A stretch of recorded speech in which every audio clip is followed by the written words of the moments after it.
is up, Tittle Nation? It's your boy, and before I talk about anything else, I just want to take the time to say happy birthday to my dad. He asked for a shout out, and since it's his birthday, I figured why not say happy birthday to my old man. Anyway, we're going to get back into the video. I recently picked up NCAA 14 at your guys' request, and it's really not that bad of a game, to be honest. I've never really been a real big fan of NCAA. I've always been a big fan of their dynasty. I love their dynasty mode, the recruiting and everything. I just think it's a real... I like it. It's a good game mode. But anyway, I played online. I got this gameplay, and I figured it was good. Relatively close until the end, and it was only like my third match online. It was my first full game. The 2 games before that, one I was winning, the dude rage quit, and then the second one my internet cut out and I lost.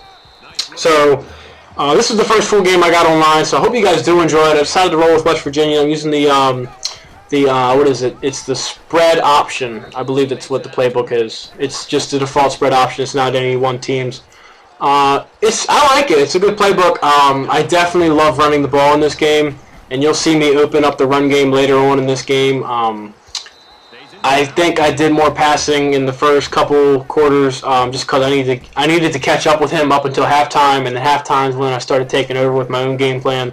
Because I did kick to him first, and I will get ball at half, and that comes up huge. And anyway, so yeah, I got the game. I really like it, and I think my favorite thing about the NCAA 14 is the run game. I absolutely love how the run game plays and how you can literally, unlike in Madden and previous games, the play action was never all that effective because you never had a run game. I mean, some people could put together a run game, and credits to them because it was hard as hell to do.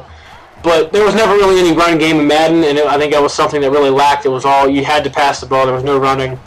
And even if you watch the tournament in Los Angeles this year for Madden, you didn't see anybody really running the ball. I mean, yeah, you saw a draw here and there, but everything else was out of shotgun, and it was basically all airing the ball out. A lot of 5 wide. There was just no running element to Madden. So I do hope that they implement this running scheme. I forget what they call it or something like that, but I do hope that they do implement it into Madden because I absolutely love it. The double juke is deadly, as GS has stated plenty of times, and I've found out on my own. But I like the option of having the ability to do a double move. So instead of just double jukes, you can juke and then do a spin, and I thought that was really cool. I'm still trying to work out with the sticks and stuff. It's taking a little getting used to, but I'm having fun while doing it.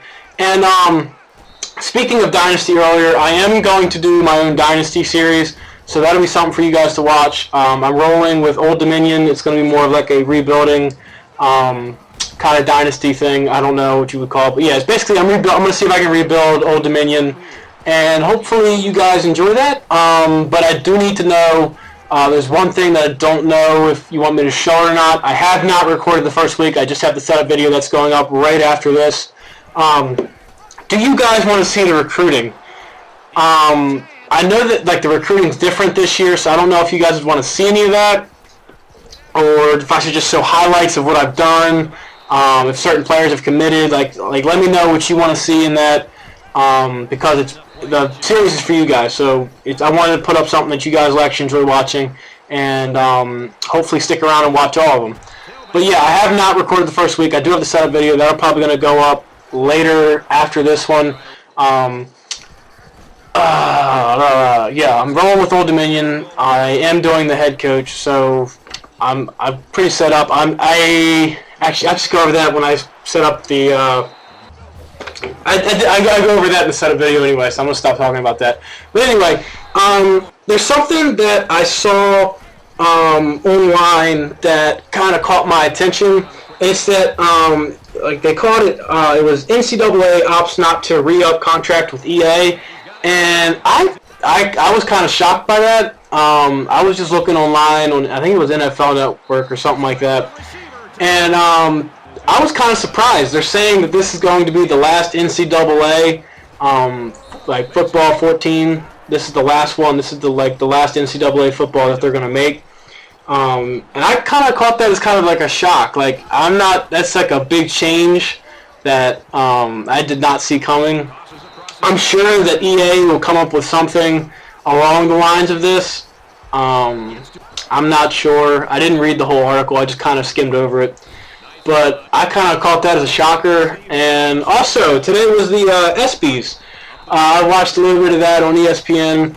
And there was one thing that caught my attention that I was kind of mad about and upset. And right here, we do get the turnover. This is what cost him the game.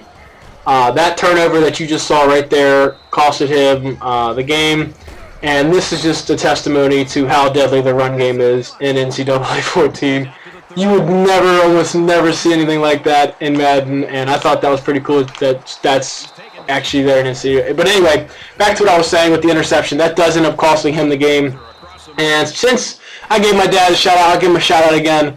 My dad has always preached to me in football, turnovers cost games. Turnovers decide who will win the game and who will lose the game about 98% of the time. And that's something that's been beaten into my head since I was a little kid. And I thought it was just kind of funny, especially for this, since I gave him the shout out earlier that the turnover would come back. That's the one turnover in the game, and it comes over, and that's the reason he lost. Anyway, back to what I was saying with the ESPYs. I was watching the ESPYs, and one of the things that really jumped out at me and kind of pissed me off a little bit was that the best game of the year or whatever, the Ravens didn't get it. The Ravens and Broncos, what were the three games? It was the Ravens and Broncos, I think it was the Boston Bruins and some Maple. I'm not sure. I don't follow hockey. I feel like I just butchered that. I'm sorry, guys. But and then it was the Heat and the Spurs Game 6. And I know I'm a Ravens fan, and I was trying not to be like, okay, it's the Ravens, I gotta vote for it. But if you stop and really think about how great a game the Ravens and Broncos was, even if you're a Broncos fan, you gotta sit back and think, wow, that was one hell of a game. It was just something that even after the game, you were thinking, you stopped and had to think back, like, wow, what the hell just happened? It went into double overtime, guys. Double overtime. You tell me, I goof up right here. I would have sworn to God I flicked the stick, but I guess not. But anyway, you tell me the last time you saw an NFL game, let alone not in the playoffs, just NFL game. Actually, it would have to be in the playoffs, wouldn't it? Yeah. Last NFL games you saw going to double overtime. Double overtime. And 30 seconds before the end of the fourth quarter, the losing team, there was a 70-yard bomb to tie the game up going into overtime and then wins in double overtime. I think that was absolutely amazing. I'm a Ravens fan. That was the highlight. That probably was the highest high of the season besides the Super Bowl. Just that win was like, wow. It was breathtaking. But anyway, this game is wrapping up. And so yeah, I hope you guys did enjoy it. And I was kind of disappointed with my opponent. It seems like he kind of gave up towards the end. Like he still had 3 timeouts left. And I think like a minute 30 left to drive. And he was only down by 9 because of my goof up. So it's not like it was an insurmountable like a losing score, but I ended up calling him out. I said good game, and then I called him out and was like, dude, why'd you give up on the last drive? So anyway, that's it for this video, guys. I'm gonna probably go record week 1 of the Dynasty, and I'm probably also going to record or commentate for the setup video. So I hope you guys do enjoy. If you haven't already, subscribe, like the video. It helps me out a lot. And comment on the video, guys. I love reading comments. I like getting to know you guys. And follow me on Twitter, because then I can get a hold of you guys easier. But anyway, peace out.